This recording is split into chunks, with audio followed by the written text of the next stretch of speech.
everyone, here's a quick video explaining how I installed photographic backdrops for my Oregon joint line. Originally I painted all my backdrops and I thought the results were passable, but I'm certainly no artist and I felt the backdrops were a scenic weakness for the layout. I decided I wanted to get some real photos of the area to use for backdrops to lend authenticity and realism to the layout. So I made a couple trips down to the Oregon joint line territory in east central Oregon and gathered up some decent panoramas for use on the layout. With the wide open spaces of this mountain desert region, it was easy pickings for shooting backdrop photos, especially with the lack of modern development and iconic Old West scenery. Unfortunately, conditions were quite variable for both trips, and I ended up with cloudy, smoky, bright sun, morning, noon, and evening conditions, so I had to learn a few things about making adjustments with Adobe Photoshop. Putting together panoramas is easy using Adobe Photoshop. You set your camera to manual settings, take several individual photos of the overall scene, overlapping each one, and then Photoshop has a feature which automatically stitches together the photos into a panorama. With the results I had, I made a few inquiries at local print shops and quickly discovered that they weren't particularly interested in helping me customize model railroad backdrops. So my photos sat unused for some time as I pondered a path forward. Eventually, a friend mentioned to me that he'd heard good things about a company called trainjunkies.com. I contacted them and I was pleased to find someone who wanted to take a real interest in my project and provide helpful suggestions. William from Train Junkies and I went back and forth through several iterations of the three major panoramas I wanted printed before I settled on final products. He was able to remove some of the undesirable elements of my photos, such as a modern freeway, which had no place in my 1969 layout setting. Once I gave William the go-ahead, he had the photos printed and shipped the next day. What arrived in less than a week was 3 big printed rolls on heavy-duty matte plain-coated photographic paper.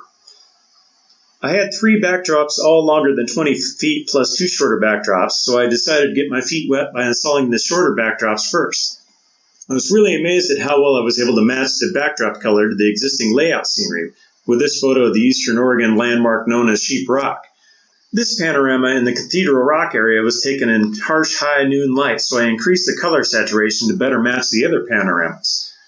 I felt like I'd adjusted the 3 larger panoramas for the landforms to be fairly consistent in hue, saturation, and brightness, but the skies were still a total mismatch.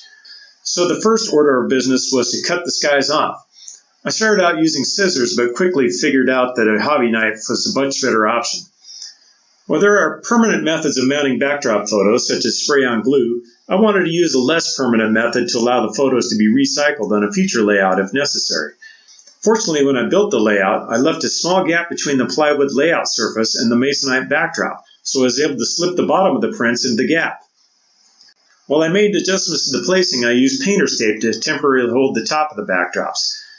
This method initially worked out great, as I was able to place all 75 feet worth of backdrops on the layout by myself, but later I found that the tape had slightly damaged the backdrop when I pulled it up.